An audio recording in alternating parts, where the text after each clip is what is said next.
ఆదికాండము 3వ అధ్యాయము. దేవుడైన యెహోవా చేసిన సమస్త భూజంతువులలో సర్పము యుక్తి కలదై ఉండెను. అది ఆ స్త్రీతో, ఇది నిజమా? ఈ తోట చెట్లలో దేని ఫలములనైనను మీరు తినకూడదని దేవుడు చెప్పెనా అని అడిగెను. అందుకు స్త్రీ, ఈ తోట చెట్ల ఫలములను మేము తినవచ్చును. అయితే తోట మధ్యనున్న చెట్టు ఫలములను గూర్చి దేవుడు మీరు చావకుండునట్లు వాటిని తినకూడదనియు వాటిని ముట్టకూడదనియు చెప్పెనని సర్పముతో అనెను. అందుకు సర్పము, మీరు చావనే చావరు. ఏలయనగా మీరు వాటిని తిను దినమున మీ కన్నులు తెరవబడుననియు మీరు మంచి చెడ్డలను ఎరిగిన వారై దేవతల వలె ఉందురనియు దేవునికి తెలియునని స్త్రీతో చెప్పగా, స్త్రీ ఆ వృక్షము ఆహారమునకు మంచిదియు కన్నులకు అందమైనదియు వివేకమిచ్చు రమ్యమైనదియునై యుండుట చూచినప్పుడు ఆమె దాని ఫలములలో కొన్ని తీసుకొని తిని తనతో పాటు తన భర్తకును ఇచ్చెను. అతడు కూడా తినెను. అప్పుడు వారిద్దరి కన్నులు తెరవబడెను. వారు తాము దిగంబరులమని తెలుసుకొని అంజూరపు ఆకులు కుట్టి తమకు కచ్చడములను చేసుకొండ్రి. చల్లపూటను ఆదామును అతని భార్యయు తోటలో సంచరించుచున్న దేవుడైన యెహోవా స్వరమును విని దేవుడైన యెహోవా ఎదుటికి రాకుండా తోట చెట్ల మధ్యను దాగుకొనగా, దేవుడైన యెహోవా ఆదామును పిలిచి, నీవు ఎక్కడ ఉన్నావనెను. అందుకతడు, నేను తోటలో నీ స్వరము వినినప్పుడు దిగంబరినిగా నుంటిని గనుక భయపడి దాగుకొంటినెను.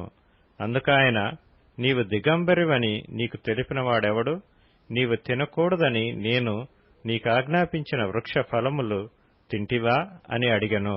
అందుకు ఆదాము, నాతో నుండుటకు నీవు నాకిచ్చిన ఈ స్త్రీయే ఆ వృక్ష ఫలములు కొన్ని నాకియ్యగా నేను తింటినెను. అప్పుడు దేవుడైన యెహోవా స్త్రీతో, నీవు చేసినది ఏమిటని అడుగగా, స్త్రీ, సర్పము నన్ను మోసపుచ్చినందున తింటినెను. అందుకు దేవుడైన యెహోవా సర్పముతో, నీవు దీని చేసినందున పశువులన్నిటిలోనూ భూజంతువులన్నిటిలోనూ నీవు శపింపబడిన దానివై నీ కడుపుతో ప్రాకుచు నీవు బ్రతుకు దినములన్నీయు మన్ను తిందువు.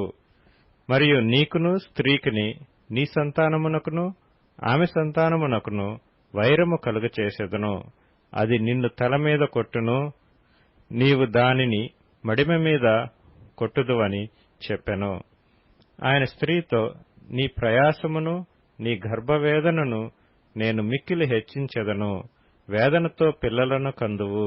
నీ భర్త ఎడల నీకు వాంఛ కలుగును, అతడు నిన్ను ఏలునని చెప్పెను. ఆయన ఆదాముతో, నీవు నీ భార్య మాట విని తినవద్దని నేను నీకాజ్ఞాపించిన వృక్ష ఫలములు తింటివి గనుక నీ నిమిత్తము నేల శపింపబడియున్నది. ప్రయాసంతోనే నీవు బ్రతుకు దినములన్నీయు దాని పంట తిందువు. అది ముండ్ల తుప్పలను గచ్చ పొదలను నీకు మొలిపించును. పొలములోని పంట తిందువు. నీవు నేలకు తిరిగి చేరు వరకు నీ ముఖపు చెమట కార్చి ఆహారము తిందువు. ఏలయనగా నేల నుండి నీవు తీయబడితివి, నీవు మన్నే కనుక తిరిగి మన్నైపోదువని చెప్పెను. ఆదాము తన భార్యకు హవ్వా అని పేరు పెట్టెను. ఏలయనగా ఆమె జీవము గల ప్రతి వానికిని తల్లి. దేవుడైన యెహోవా ఆదామునకును అతని భార్యకును చర్మపు చొక్కాయలను చేయించి వారికి తొడిగించెను. అప్పుడు దేవుడైన యెహోవా, ఇదిగో, మంచి చెడ్డలను ఎరుగునట్లు ఆదాము మనలో ఒకని వంటి వాడాయెను. కాబట్టి అతడు ఒకవేళ తన చెయ్యి చాచి జీవవృక్ష ఫలములను కూడా తీసుకొని తిని నిరంతరము జీవించునేమో అని దేవుడైన యెహోవా అతడు ఏ నేల నుండి తీయబడెనో దాని సేద్యపరచుటకు ఏదెను తోటలో నుండి అతని పంపివేసెను.